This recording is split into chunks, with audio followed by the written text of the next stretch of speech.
सिक्किम भन्दा पनि अगाडि नेपाललाई भारतमा हडप्ने योजना थियो र यो योजना बिस्तारै कार्यान्वयन पनि हुँदै थियो। तर त्यो बेला यसमा ब्रेक लाग्यो जब त्रिभुवनको अचानक मृत्यु भयो अनि महेन्द्र राजा भए। महेन्द्र एक चतुर राजनीतिक खेलाडी पनि थिए, कुशल शासक थिए, डिप्लोमेट थिए, पोलिटिशियन थिए र दूरदर्शी थिए। महेन्द्र राजा भइसकेपछि नेपालको राजनीतिले युटर्न फेर्यो। महेन्द्रले एक पछि अर्को गर्दै भारतीय हस्तक्षेप रोक्न थाले र बिस्तारै बुनिँदै गएका जालहरू भत्काउँदै जान थाले, जसमध्येमा धेरैवटा काम गरे। त्यसमध्येमा केही इम्पोर्टेन्ट कामहरू, भारतीय सचिव जो नेपालको राजदरबारभित्र चाहिँ सचिवालय स्थापना गरिएको थियो त्यसलाई फिर्ता पठाए, बन्द गरे। भारतीय प्रतिनिधि बेगर नै मन्त्री परिषदको बैठक बस्ने चलनको सुरुवात गराए। अर्थात् अब मन्त्री परिषदको बैठक भारतको निगरानी बेगर चल्न थाल्यो। नेपालले आफै डिसिजन गर्न थाल्यो। दरबारभित्र राखिएको भारतीय सेक्रेटेरिएट बन्द गरियो। भारतीय मुद्राको सट्टामा नेपाली मुद्रा चलाउनको लागि नेपाल राष्ट्र बैंकको स्थापना गरियो। हिन्दी भाषाले जति बेला चाहिँ नेपाली भाषाहरू पुरै खाइसकेको स्थिति थियो, हिन्दी भाषालाई विस्थापन गर्न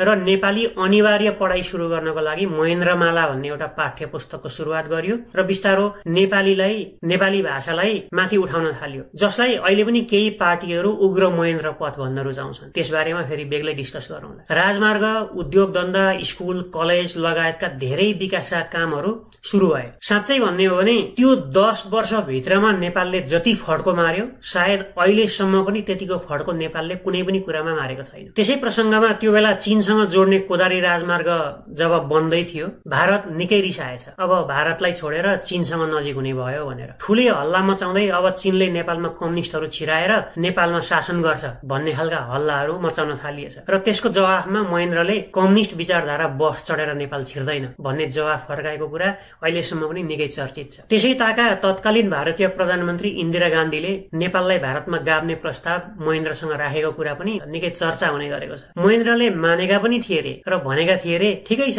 गाभौं तर नयाँ बन्ने देशको नाम चाहिँ नेपाल राखौं। त्यो बेला बीपी कोइराला र महेन्द्र एकदमै नजिकैका साथी जस्तै थिए, दुवै देशभक्त थिए। तर नेपाली कांग्रेस र अन्य केही साना पार्टीहरू भित्रभित्रै भारत परस्त मानिसहरूले भरिएको थियो, जो नेपालको भन्दा भारतको इशारामा र फाइदामा काम गर्थे। अनि भारत पनि आफ्नो फाइदा जता जे गर्दा हुन्छ त्यतैतिर लान्थ्यो। भारतले अब बुझिसकेको थियो कि राजालाई, त्रिभुवनलाई जसरी आफूले चाहे जसरी नचाउन अब महेन्द्रलाई सकिँदैन, त्यही भएर अब नचाउनु पर्छ भने मैले पार्टीहरूलाई नचाउनु पर्छ भन्ने उसले बुझिसकेको थियो। त्यो बेला झन्डै 2063 विक्रम सम्वतदेखि अहिलेसम्म नेपालमा जे हुँदैछ, नेपालका नेताहरूलाई जसरी चाह्यो त्यसरी भारतले नचाउँदैछ, त्यो बेलामा पनि त्यही सिस्टमको सुरुवात भइसकेको थियो। भारत अझै पनि फुटाउ र राज गर अर्थात् डिभाइड एन्ड कन्क्वेरकै पोलिसीमा अडेक थियो, जो उसले अंग्रेजहरूबाट सिकेको थियो।